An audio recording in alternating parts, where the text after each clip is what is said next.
Hello and welcome again to Study English IELTS preparation. I'm Margot Politis. Today we're going to look at intonation, how we use a rising or falling tone of voice to convey meaning. And we'll also have a quick look at how to use commas. But first, let's watch a clip about sleep. We'll see a researcher doing some tests on a subject to see just what the benefits are of an afternoon nap. Researchers at Flinders University say a short sleep in the mid-afternoon could actually increase a worker's productivity. Each subject performed a series of tests before and after their mid-afternoon sleep. Some subjective tests of alertness, fatigue, vigour, and also some cognitive performance tasks, some which are pencil and paper and some that are done on the computer, and also an objective measure of alertness, which is how long it takes someone to fall asleep. So if it takes them a long time to fall asleep, that would suggest that they're quite alert, and a short time to fall asleep would mean that they're quite sleepy. Do you think you were asleep? Yes, hard to tell, but I think so. Okay. I think I did for a bit. For how long?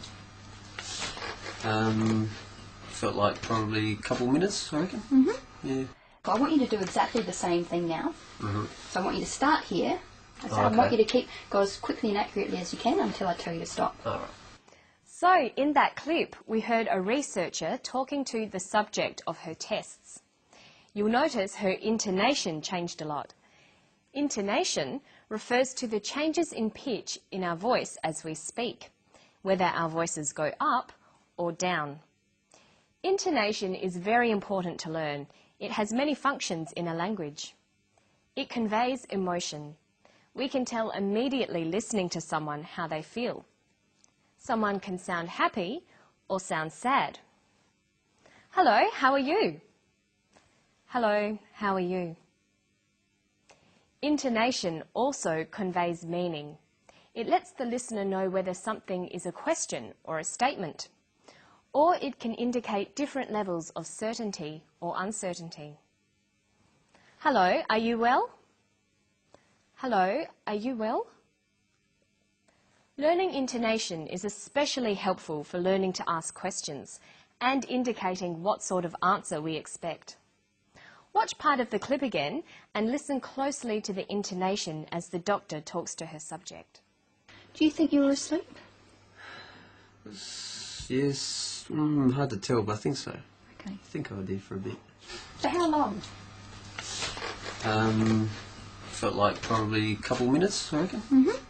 The doctor says to the subject, "Do you think you were asleep?" Does this have a rising or falling tone? Listen again. Do you think you were asleep? Do you think you were asleep? Her voice goes up at the end of the sentence. We call this a rising tone. The rising tone is used for yes-no questions, questions that need a yes or a no answer. Listen now to the second question. Does it have a rising or falling tone? For how long? Felt like probably a couple of minutes, I reckon. The doctor says, "For how long?" This is a question too, but it has a falling tone. A falling tone is used with information questions. They're questions that need information as an answer, not just a yes or no answer. The man answers with a statement. "A couple of minutes, I reckon." This takes a falling tone. In English, statements usually end in a falling tone. The falling tone at the end tells the listener that the statement is finished. Listen to the intonation used to give instructions. So I want you to start here. So I want you to go as quickly and accurately as you can until I tell you to stop. Did you hear the falling tone at the end? She said, "Until I tell you to stop." This tells the listener that this is the end of the instruction. So let's look at when to use rising and falling tones again. A rising tone is used at the end of yes-no questions and a falling tone at the end of information questions. Falling intonation is also used with statements. These are very general rules, but they can help you to work out what you as a listener are expected to say and can help you as a speaker to convey your meaning. Now let's look at one last example of intonation. Listen to what happens when we have a list in a sentence. Here's a very complicated list. Some subjective tests of alertness, fatigue, vigour, and also some cognitive performance tasks, some which are pencil and paper and some that are done on the computer, and also an objective measure of alertness, which is how long it takes someone to fall asleep. So she uses a variety of intonation. She uses rising and falling tones, and a tone that's neither rising nor falling, just a flat tone for the items in the list. This tells the listener that she hasn't finished her list of tests. And then, for the very last item in the list, how long it takes someone to fall asleep. She uses falling intonation. This is how we know the list is finished. We generally use falling intonation for the last item in a list. So you can see there are some rules for intonation, but of course it varies according to the situation and our attitudes to the topic. Okay, so when we're talking, we use intonation, pauses and body language to convey meaning. But what about when we're writing? Well, we need to use punctuation. Let's start with one of the most common but difficult punctuation items, the comma. Commas are used to help readers understand the exact meaning of a sentence. They're like pauses in speech. A comma in the wrong place can give the wrong meaning to a sentence. For example, look at these two sentences. Stop, Jane. Stop, Jane. In the first sentence, the comma shows where there is a pause in speech.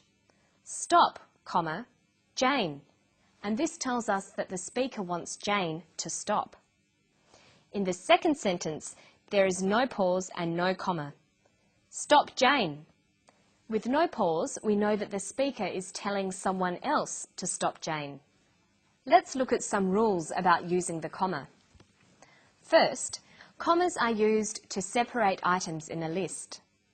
Look at the way commas are used here. Some subjective tests of alertness, fatigue, vigour, and also some cognitive performance tasks. Okay, so notice that when we write down her speech, we put commas where she uses pauses, and we use intonation to separate the items in a list.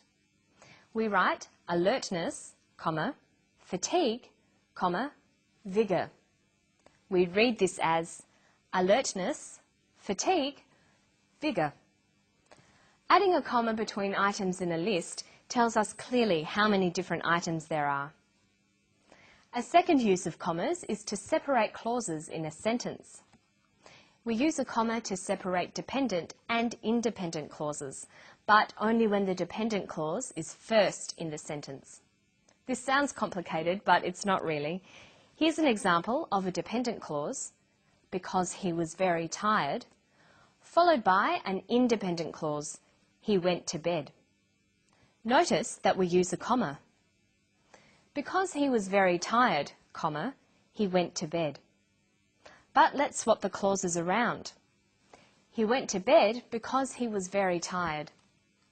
In sentences like this, with the independent clause first, we don't need a comma. Listen to the different way they're read out, and you can hear why. Because he was very tired, he went to bed. Notice the pause.